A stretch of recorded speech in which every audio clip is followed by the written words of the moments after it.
Hi guys, this is the diagram of pre-warming system. I'm going to read the description below. 1, 2, 3 main boiler feed pumps. 1A, 2A, 3A boiler feed booster pumps. Number 4 pre-warming pump. We can see in the pre-warming pump in the diagram, left side of the diagram below the deaerator. Number 4. And this is the example pump number 3 on standby.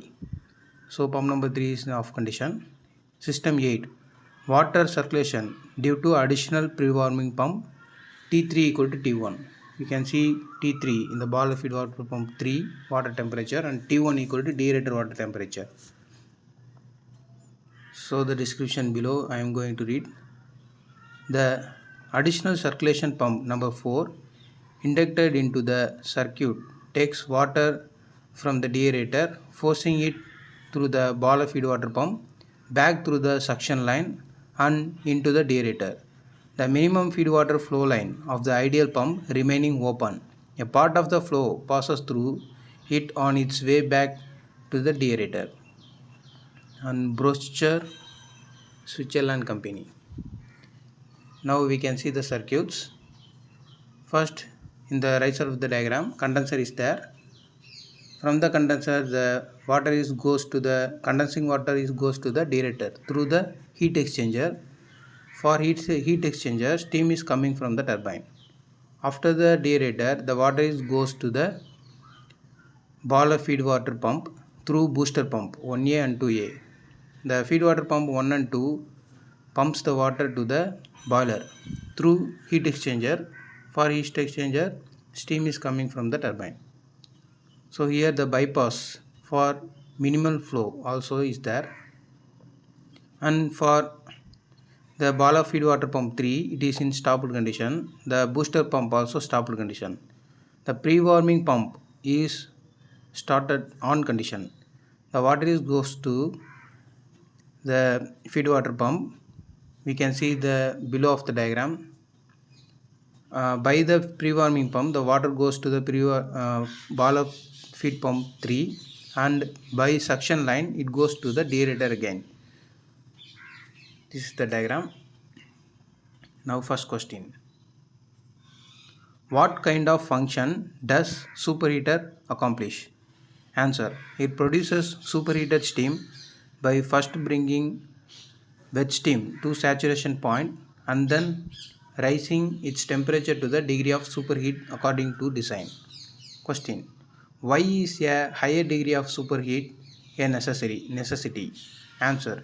Since the work done per kg of superheated steam in expanding in the turbo alternator is proportional to the adiabatic heat drop greater the degree of superheat, the greater in the enthalpy drop available from the superheated steam without being wet, thereby increasing the life and efficiency of the turbo alternator. Question. Why is forced circulation is necessity? Answer. At higher pressure beyond 140 atmosphere pressure, 14 meganewton per meter squared, the density of steam at saturation temperature approaches that of water and such natural circulation, which is based on the density difference between boiler feed water and steam increasingly becomes inoperative, and that makes it imperative to install in the steam water circuit a circulation pump to force water through the evaporating tubes of the boiler. Question. Why are extra precautions necessary to bring a vertical coil superheater in line? Answer. Vertical coils are non-drainable and hence extra precautions are required during boiler startup to drive away any entrapped condensate. Question. What should be temperature difference between the gas side and steam side of superheaters? Answer. 140 degrees Celsius for effective the heat transmission, which primarily depends on mass velocity and temperature difference. Question. Which will influence the effective heat transfer more? A slight rise in mass velocity or slight rise in gas temperature?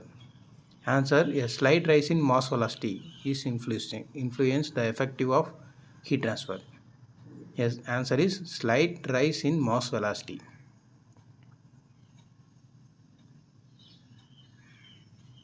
In this table I don't know.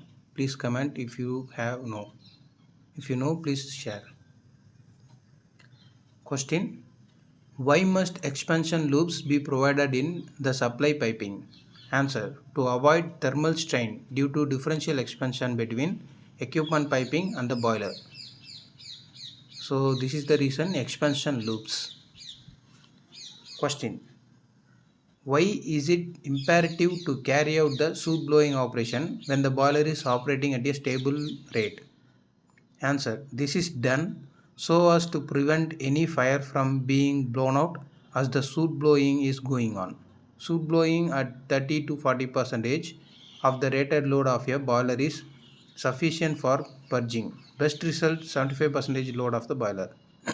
Question: why is it not recommended to carry out the soot blowing when any boiler is out of service? Answer: to avoid the risk of explosion due to leftover unburnt combustibles in the passages. Question: how many safety valves at least are required for a boiler? Answer is 2. Question: why is a minimum of 2 safety valves required for a boiler? Answer: if one gets out of order, means stuck up, the other will save the boiler by blowing the excess steam. Question: what should be the total capacity of the safety valves? Answer: it should be equal to the design steam flow of the boiler. Question: what is the critical pressure of steam? Answer: it is 218 atmosphere pressure or 225 kgf per centimeter square, at which the volume of steam is equal to the volume of water. Question: what is wire drawing? Answer: it refers to the process to expansion of steam when no energy is expended. Steam, as it expands through any orifice or valve, does not perform any external work and as such does not undergo any loss of its heat energy. Question: why does dry saturated steam get superheated after wire drawing? Answer: the total heat content of steam during wire drawing is constant. Total heat before wire drawing equal to total heat after wire drawing. Due to expansion through the orifice, the steam pressure falls but not its delta H. As such, the dry saturated steam gets superheated. Question: in a boiler where coal is fired on grates, slightly negative pressure is maintained over the grate and slightly positive pressure 5 to 7.5 cm of water below it. Why? Answer: to avoid leakage of furnace gases to the surroundings.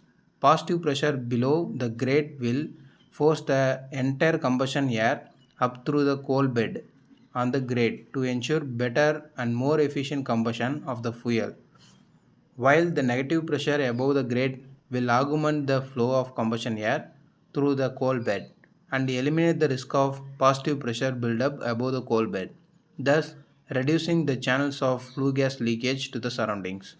Question: why does the fuel bed have to be maintained in such a way that the bed resistance remains uniform throughout?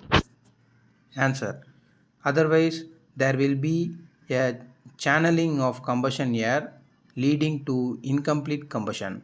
Combustion air will follow the path of less resistance across the coal bed, and therefore the fuel air mixture will not be uniform throughout, leading to uneven combustion. Question: what is a clinker? Answer: it is a solidified mass of fluid fused ash. Question: why is clinker unwanted a stoker furnace? Answer: it obstructs the flow of combustion through the coal bed.